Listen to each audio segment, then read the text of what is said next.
Good morning, students.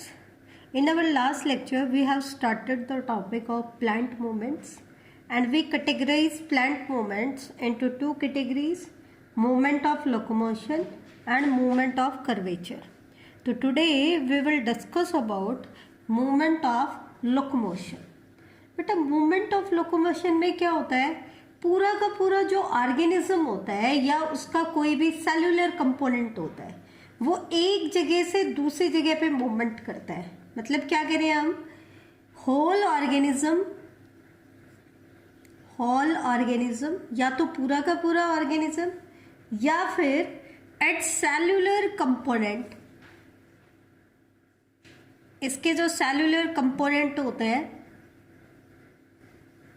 वो क्या करते हैं, move from one place to another, move from one place to another. क्योंकि ये एक जगह से दूसरे जगह पे जा रहे हैं, दैट मीन्स ये क्या है, लोकोमोशन है। ठीक है, हालांकि लोकोमोशन जो होता है, मूवमेंट ऑफ लोकोमोशन, ये बहुत रेयर टाइप ऑफ मूवमेंट होती है प्लांट्स में। प्लांट में ये कॉमनली नहीं देखने को मिलती है, रेयर टाइप ऑफ मूवमेंट होती है। बहुत कम प्लांट्स में आपको ये चीज़ देखने को मिलेगी, खास करके जो लोअर प्लांट्स होते हैं, एल्गी वगैरह जो होते हैं, उनमें आपको ये देखने को मिलती है। तो इसको हम स्टडी करते हैं। सबसे पहले हम बात करते हैं कि मूवमेंट ऑफ लोकोमोशन को सबसे पहले हमने कैटेगराइज किया दो कैटेगरी में, ऑटोनॉमिक एंड पैराटोनिक। ऑटोनॉमिक जो मूवमेंट होती है इनको हम स्पॉन्टेनियस लोकोमोशन की मूवमेंट भी कहते हैं। स्पॉन्टेनियस क्यों कहते हैं, क्योंकि अगर इन मूवमेंट्स के लिए एक्सटर्नल स्टिमुलाई ना भी मिले तो भी ये मूवमेंट साइमल्टेनियसली होती रहती है।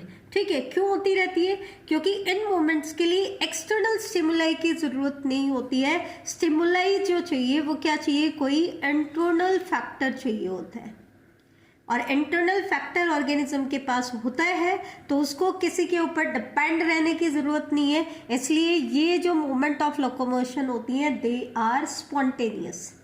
जबकि पैराटोनिक मूवमेंट जो होती हैं उनको हम इंड्यूस्ड कहते हैं।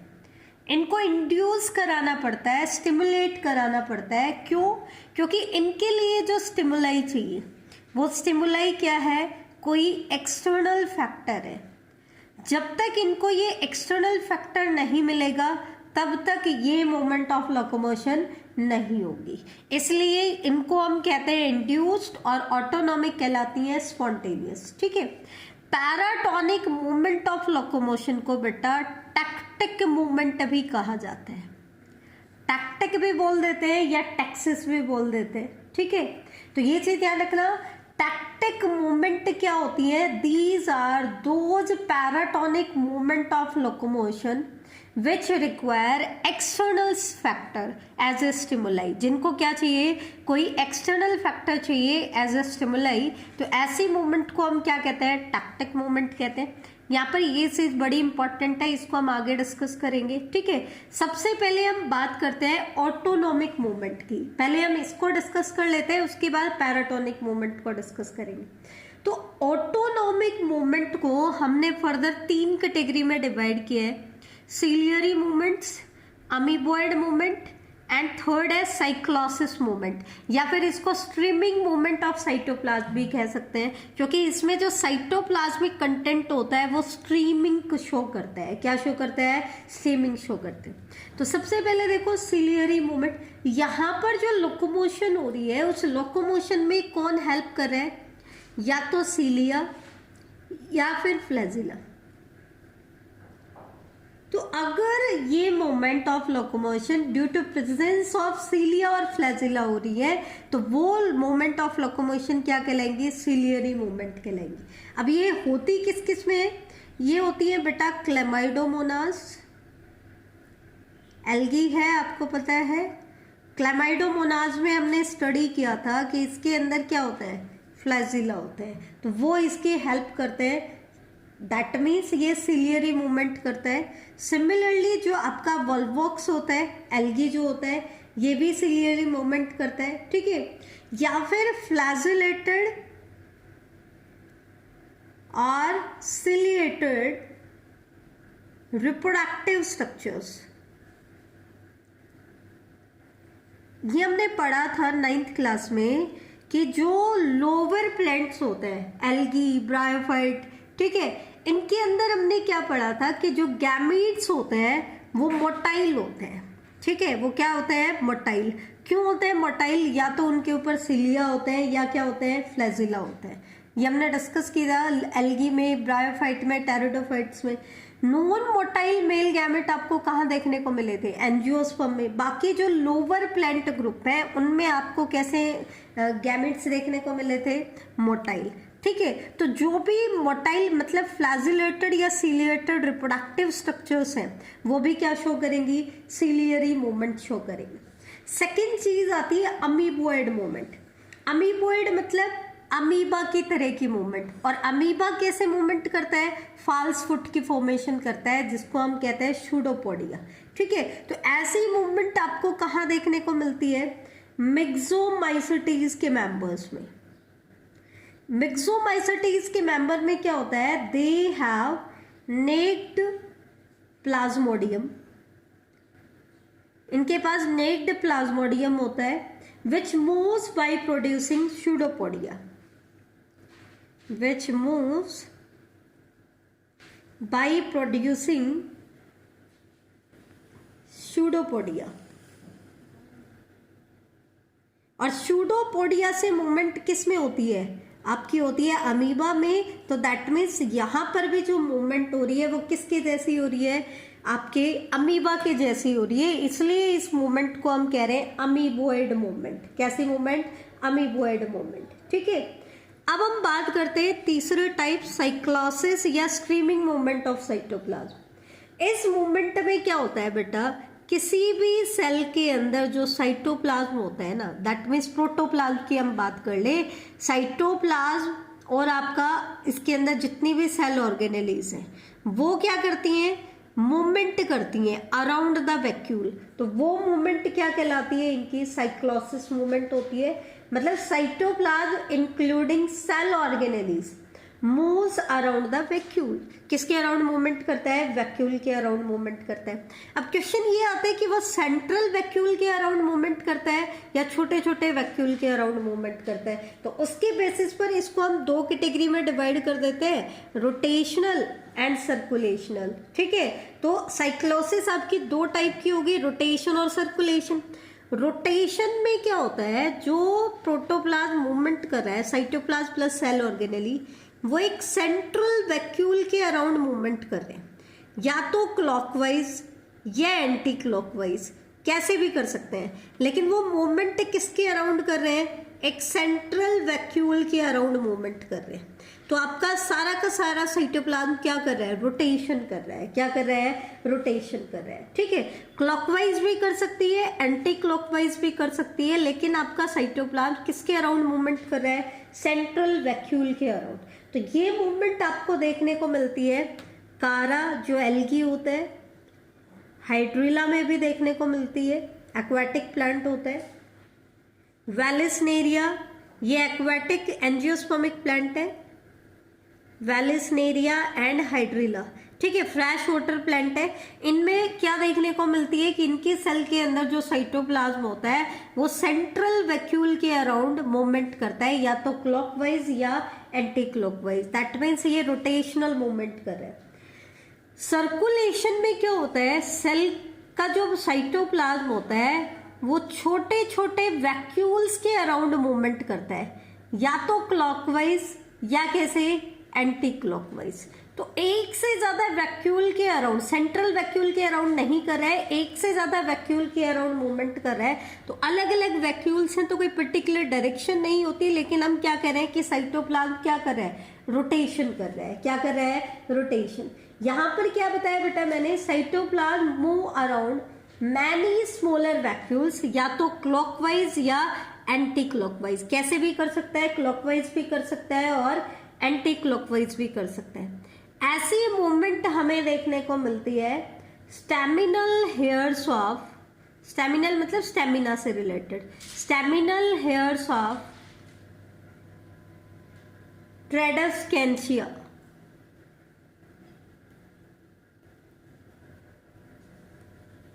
तो ये था हमारा ऑटोनॉमिक मूवमेंट के बारे में। अब हम बात करते हैं पैराटोनिक मूवमेंट ऑफ लोकोमोशन। तो पैराटोनिक मूवमेंट ऑफ लोकोमोशन को हमने कहा था कि इनको हम टैक्टिक मूवमेंट भी कह सकते हैं, ठीक है। टैक्टिक के साथ साथ पैराटोनिक का मतलब क्या होता है कि यहाँ पर जो स्टिमुलाई चाहिए होता है वो स्टिमुलाई क्या होता है, कोई एक्सटर्नल फैक्टर होता है। तो जब तक एक्सटर्नल फैक्टर नहीं मिलता है तब तक ये लोकोमोशन नहीं होती है। इसका मतलब ये लोकोमोशन कैसी होती है, इंड्यूस्ड होती है, ठीक है। तो जब तक कोई यूनिडायरेक्शनल एक्सटर्नल स्टिमुलाई इनको नहीं मिलता है तब तक यहाँ पे लोकेशन नहीं होती है, इसलिए इस लोकोमोशन को हम कहेंगे बेटा इंड्यूस्ड लोकोमोशन। अब पैराटोनिक मूवमेंट में एक्सटर्नल फैक्टर क्या है, उसके बेसिस पर हमने इसको 3 कैटेगरी में डिवाइड किया है, कीमोटैक्सिस, फोटोटैक्सिस एंड थर्मोटैक्सिस। कीमोटैक्सिस जैसे नाम से ही पता चल रहा है कि जो स्टिमुलाई है, एक्सटर्नल स्टिमुलाई आपका क्या होगा, कोई केमिकल होगा, ठीक है। यहाँ पर एक्सटर्नल स्टिमुलाई क्या होगा, लाइट होगा।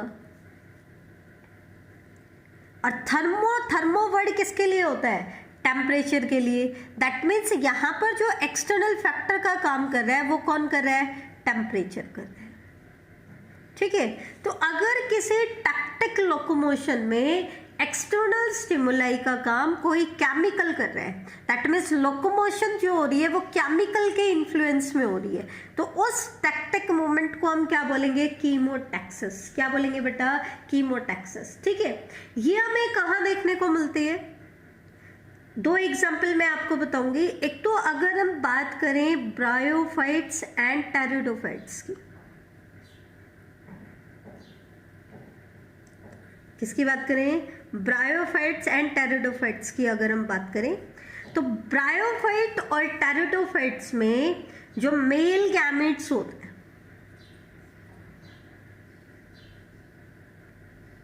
मोटाइल होते हैं। कैसे होते हैं, मोटाइल, जिनको हम एंथीरोजोइड्स भी बोल देते हैं। जू वर्ड किसके लिए होता है, मोटिलिटी के लिए। वो किसकी तरफ अट्रैक्ट होते हैं, आर्चीगोनिया की तरफ अट्रैक्ट होते हैं। और आर्चीगोनिया में हमने क्या बताया था बेटा, आर्चीगोनिया में नेक रीजन होता है, कैप होती है, फिर नेक रीजन होता है और ये वेंटर रीजन होता है, और वेंटर रीजन में आपका एग होते हैं। तो ये मेल गैमेट एग की तरफ अट्रैक्ट होते हैं, क्यों, क्योंकि आर्चीगोनिया जो है ये केमिकल्स की सिक्रीशन करता है और ये मेल गैमेट इस केमिकल की तरफ अट्रैक्ट हो रहे हैं। दैट मीन्स वो कीमोटैक्सिस शो कर रहे हैं। जर्नली क्या होता है, ये जो केमिकल सिक्रीट करता है आर्चीगोनिया, ये सुक्रोज में रिच होता है या इवन मैलिक एसिड भी इसमें हो सकता है। तो ये इसके कंपोजिशन के बारे में आ गया कि कैसे केमिकल की तरफ अट्रैक्ट हो रहा है। इसी तरीके से जब हम हायर प्लांट्स की बात करें, एंजियोस्पर्म की बात करें, तो एंजियोस्पर्म्स में हमें पता है कि पोलन ट्यूब जो अराइज होती है, आपको पता है पोलन ग्रेन सिग्मा के ऊपर आकर के अटैच होंगे, लेकिन जो ओव्यूल है वो कहाँ है, आपका ओवरी में। तो पोलन ट्यूब जब एंटर करती है ओवरी रीजन में तो वो ओव्यूल की तरफ अट्रैक्ट कैसे होती है, ओव्यूल के अंदर जो एम्ब्रियो सैक होता है उसके पास एक स्पेशलाइज्ड सेल्स होती हैं, सिनर्जिड सेल्स। सिनर्जिड सेल्स कुछ केमिकल्स की सिक्रीशन करती हैं। उसका जो फीलीफोम अपरेटस होता है, ये आगे हम रिप्रोडक्शन में भी पढ़ेंगे, फीलीफोम अपरेटस, वो कुछ केमिकल्स की सिक्रीशन करता है और ये पोलन ट्यूब उस केमिकल की तरफ अट्रैक्ट होती है। तो ये आपका एग्जाम्पल हो गया कीमोटैक्सिस का।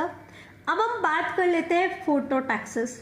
फोटोटैक्सिस का मतलब क्या है, यहाँ पर जो लोकोमोशन हो रहा है वो किसकी तरफ हो रहा है, लाइट की तरफ, ठीक है। मे बी पूरा ऑर्गेनिज्म मूवमेंट कर रहा हो या फिर कोई पार्ट कर रहा हो, सेल्यूलर मूवमेंट भी हो सकती है, सेल्यूलर कंपोनेंट की मूवमेंट भी हो सकती है from one place to another. तो यहाँ पर हम एक इम्पॉर्टेंट एग्जाम्पल की बात करेंगे जो हमने पहले भी स्टडी किया है, movement of chloroplast, movement of chloroplast within cells. किसकी वजह से? In response to the intensity of light, कि हम उसको कितनी इंटेंसिटी दे रहे हैं लाइट की, उसके बेसिस पर क्लोरोप्लास्ट मूवमेंट करेगा सेल के अंदर। हमने 3 कंडीशन पढ़ी थी, हम पढ़ चुके हैं इसको, पैरास्ट्रोफे, एपिस्ट्रोफे एंड एपोस्ट्रोफे।